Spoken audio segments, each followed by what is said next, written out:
Welcome back to the deep dive. We are doing something, well, something massive today. I feel like we need a drum roll, or at least a very dramatic pause. We might. We have spent weeks wading through smoke and fire and dragons and multi-headed beasts, and let's be honest, some of the most terrifying imagery ever written down. But today, Today we actually reached the finish line.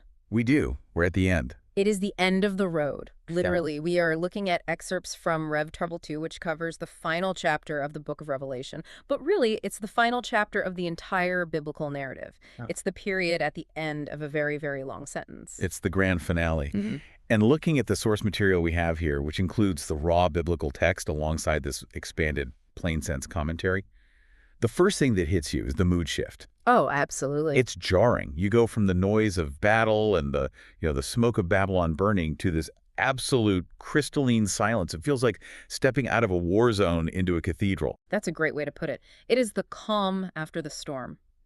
And the mission of this deep dive is to explore that final vision. We're going to walk through the holy city and look at the final instructions given to the reader. Okay. But if you want a single concept to hold on to, if you want the skeleton key that unlocks the logic of this entire chapter, it's the concept of reversal. Reversal. I saw that in the notes, and I want to camp there for a second.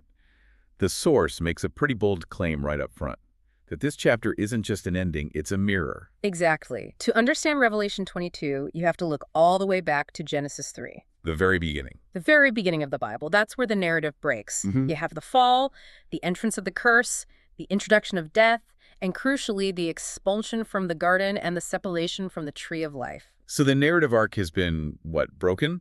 Or just suspended for thousands of pages? Yeah, right. And Revelation 22 is explicitly designed to undo all of that. It's the intentional undoing of the curse. It's the bookend that snacks the lock shut on history.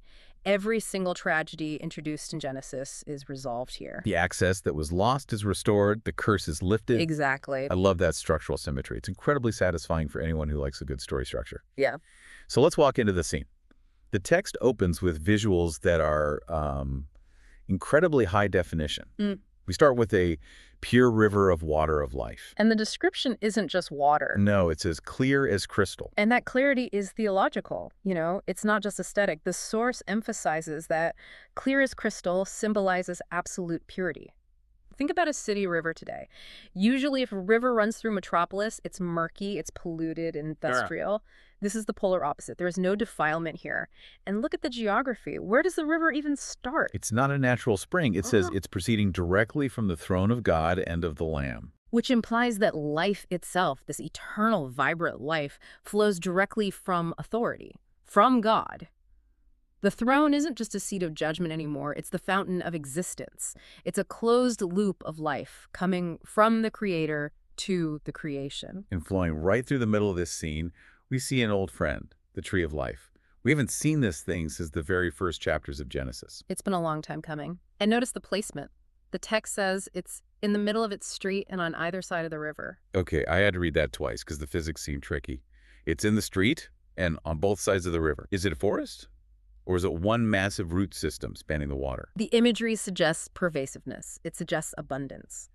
In Genesis, remember, the way to the tree was barred by a flaming sword. It was do not touch. Yeah. Here, it's central. It's public infrastructure. It's the centerpiece of the city planning. And look at the productivity mentioned in verse 2. Yeah, this part is wild. If there's 12 fruits, yielding a new fruit every month, it's like a fruit of the month club, but for eternal life. In a way, yes, but the symbolism is about the lack of cycles. In our world, we have seasons, we have winter, we have dormant times where nothing grows and we just have to scrape by. Here, every month implies there is no winter. There is no scarcity. It's just continual, varied provision. You never have to stockpile because the supply never, ever stops. But here's where the source material threw me a curveball, and I really want to unpack this. It says, the leaves of the tree were for the healing of the nations. And I paused there because I thought we were in the New Jerusalem. Right. I thought everything was perfect. Why do we need healing if there's no sickness? That is such a fantastic nuance to catch. The commentary is very specific here. It clarifies that this cannot be healing from sickness because, as you noted, there is no pathology in this city. No viruses, no broken bones, no cancer. So if it's not medicine, what is it? The source describes it as eternal wholeness or perfect flourishing. Think of it this way. It's the difference between taking antibiotics because you have an infection and eating a perfectly balanced, nutrient-dense meal to stay vibrant and energized. Mm, I like that distinction. So it's not fixing a negative, it's maintaining a positive. Precisely. It implies that even in eternity, human beings are not self-sustaining batteries. We don't become God. We remain dependent. We still need to ingest. We still need the leaves. We still need the source. Wow. Perfection doesn't mean autonomy. It means perfect dependence. That is a heavy thought to chew on. Mhm. We are never designed to just be on our own.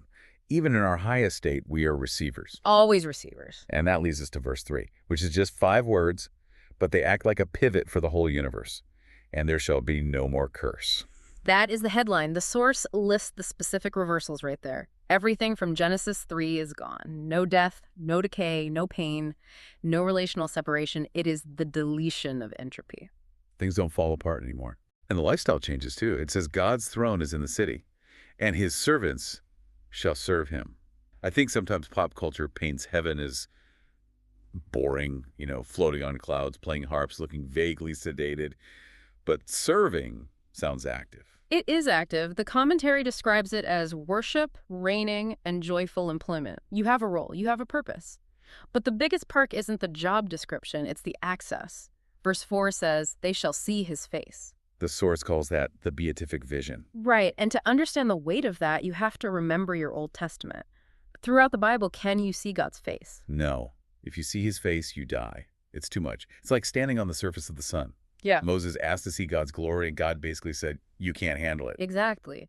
The holiness of God was lethal to sinful man. But here, the barrier is gone. It represents unhindered intimacy. And to mark that belonging, the text says they have his name on their foreheads. Which is a direct callback, or maybe a call forward is a better way to put it, to the mark of the beast we analyzed in the previous deep dives. It's the counter mark. The beast brands his followers to show ownership and control. This is a symbol of identity, family, and holiness. You are branded as God's own. You belong to the city. You aren't a tourist. You're a citizen. So the environment is safe. The lighting is perfect. No sun needed. God is the light. But then in verse 6, the tone shifts a little. The camera moves away from the scenery and focuses on the messenger. Right, on the angel. The angel tells John, these words are faithful and true. And then he says they must shortly take place. Shortly.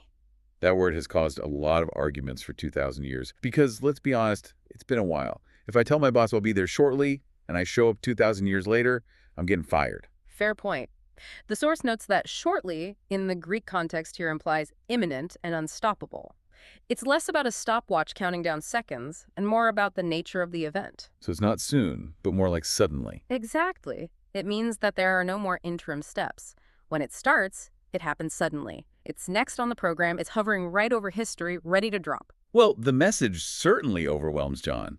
In verse 8, he recounts that he fell down to worship at the feet of the angel. And I have to be honest, I laughed a little here.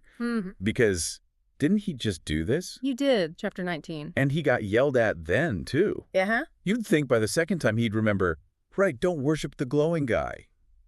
It's a very human mistake. It speaks to how overwhelming the sensory overload must be. He's short-circuiting, he sees glory, and his reflex is to bow. But the angel's rebuke in verse 9 is crucial for our understanding of the cosmic hierarchy. He stops him immediately. Immediately see that you do not do that, and then worship God.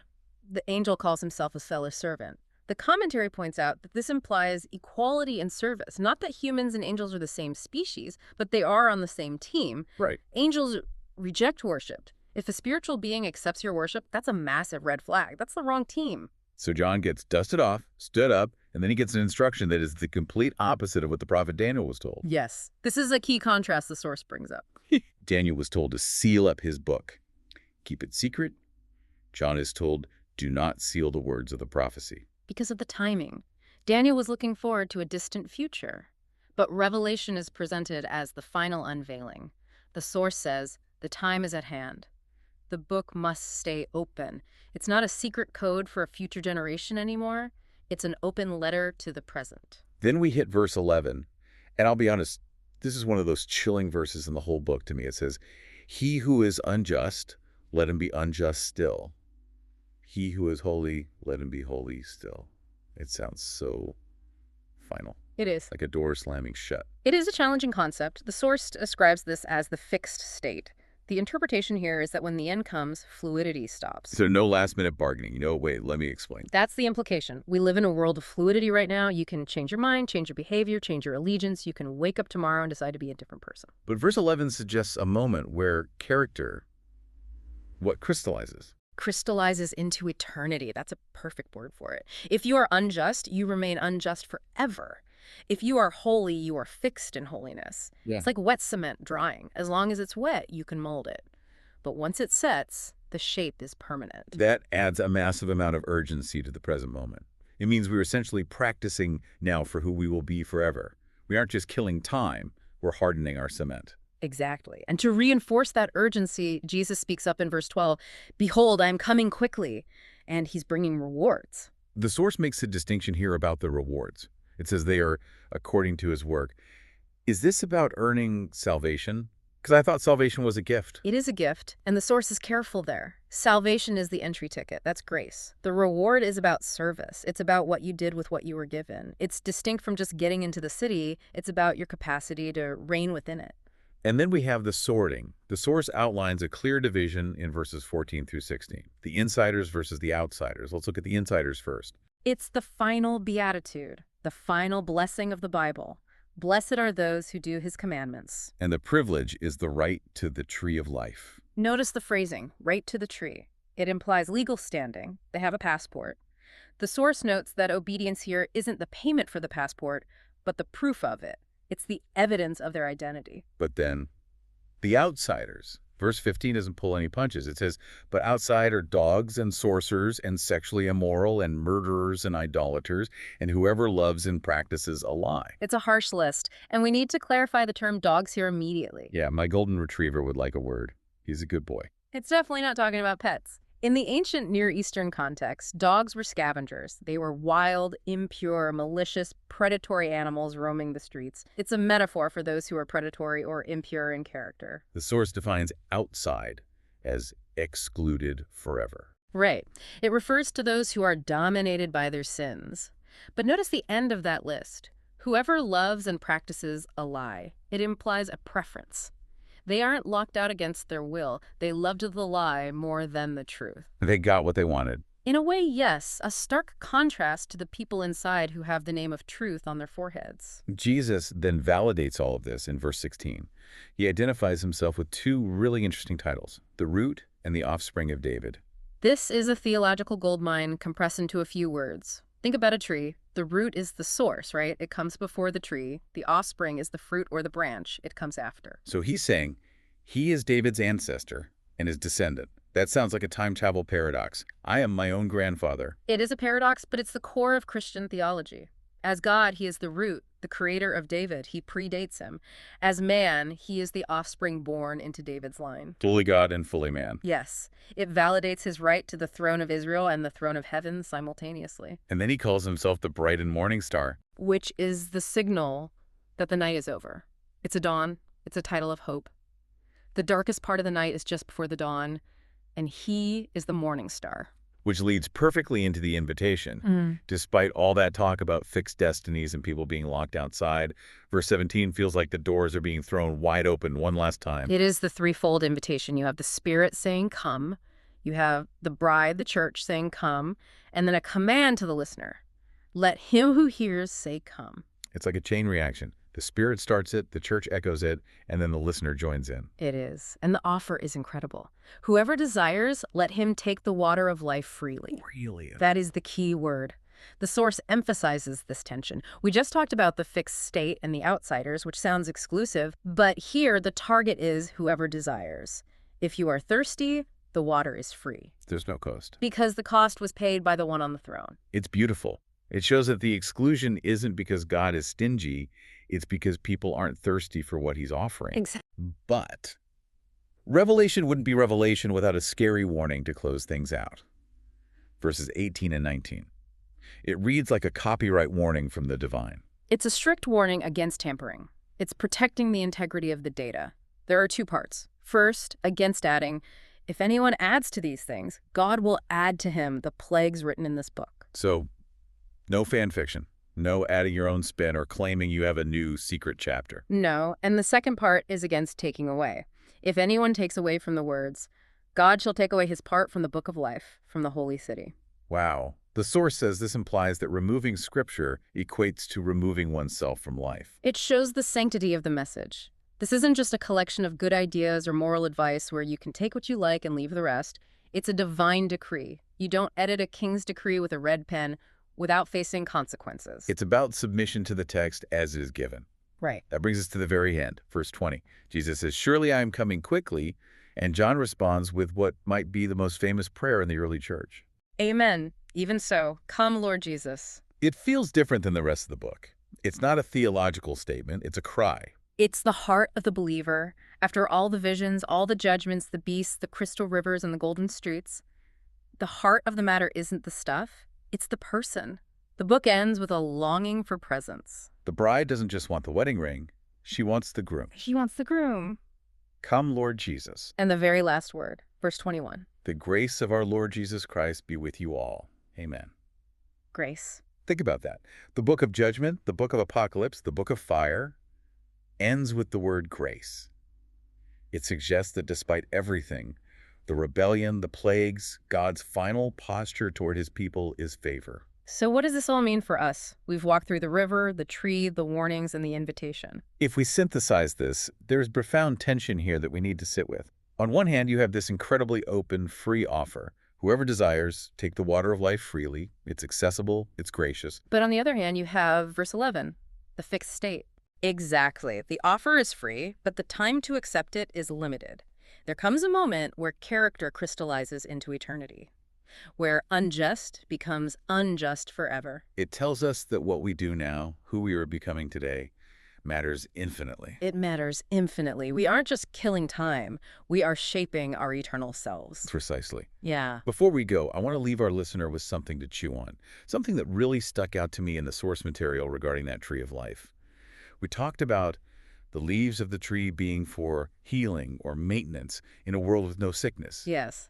Eternal wholeness. It suggests that humanity, even in a perfected state, is never designed to be autonomous. Yeah. We tend to think of perfection as needing nothing, being bulletproof, independent. But here, perfection is needing God and having that need met instantly. It redefines the goal. The goal isn't to be strong enough to not need help. The goal is to be close enough to the source that the help never stops flowing. Perfection is perfect dependence. Perfection is perfect dependence. I like that. That's a paradigm shift. Something to think about as you go about your week. The book is open, the water is free, but the time is short. Indeed. Thanks for diving deep with us into the final chapter. We'll see you next time.